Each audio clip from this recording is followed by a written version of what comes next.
මට මේ ඊයේ මම බණ පින්කමකට ගියා තංගල්ලේ. ඉඳලා එනකොට මේ අර රෙස්ට් ඒරියා එකේ ගිලම්පසක් වළඳින්න බැස්සා.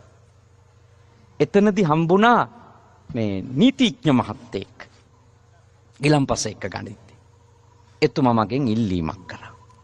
මොකක්ද? ස්වාමීන් වහන්සේ ඔබ වහන්සේගේ බණ අහනවා ඊයේත් බණක් ඇහුවා.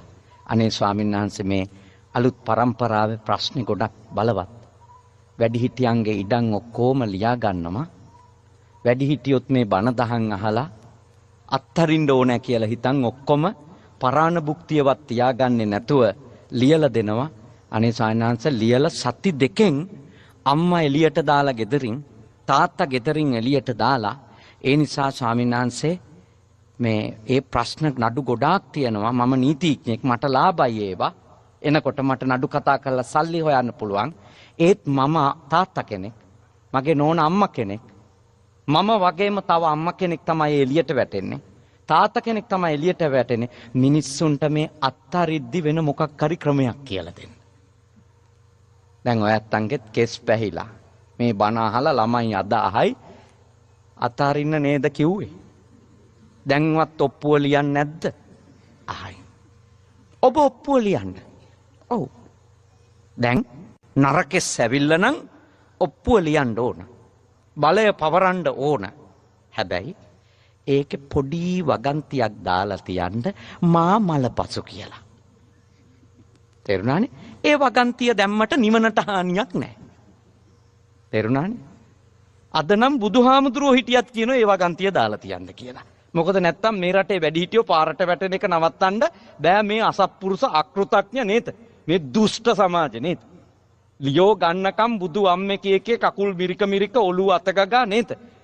දාන්න තියෙන ඔක්කොම ආලවට්ටන් ටික දාලා රවට්ටගෙන ඔක්කොම ලියා ගන්නවානේ. ඒ මදිවට බණත් මතක් කරලා දෙනවා අම්මා දැන් කොයි වෙලේද දන්නේ අම්මා පින් කර ගන්න අතෑර ගන්න කීකියත් උපදෙස් දෙනවා. දීලා ලියෝගෙන ලියෝ ගත්තු දවසේ ඉඳලා පල නොකියා පලාම බෙදනවා. පල නොකියා පලාම බෙදනවා. ඒ නිසා පරිස්සමින් අත අරින්න මනසින්. මේ භෞතිකව දාලා දිව්වා කියලාම ප්‍රශ්න විසඳෙන්නේ නැහැ.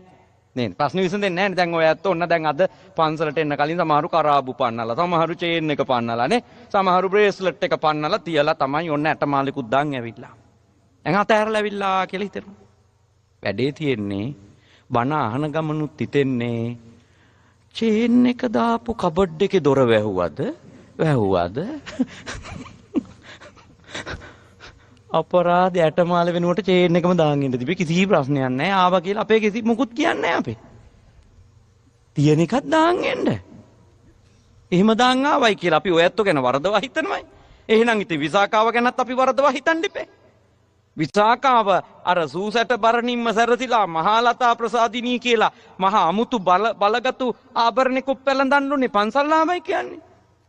ඉතින් උපාසකම්මලගේ මේ චේන් එකට කතා කියන්න තරම් අපි අමනෝඥත.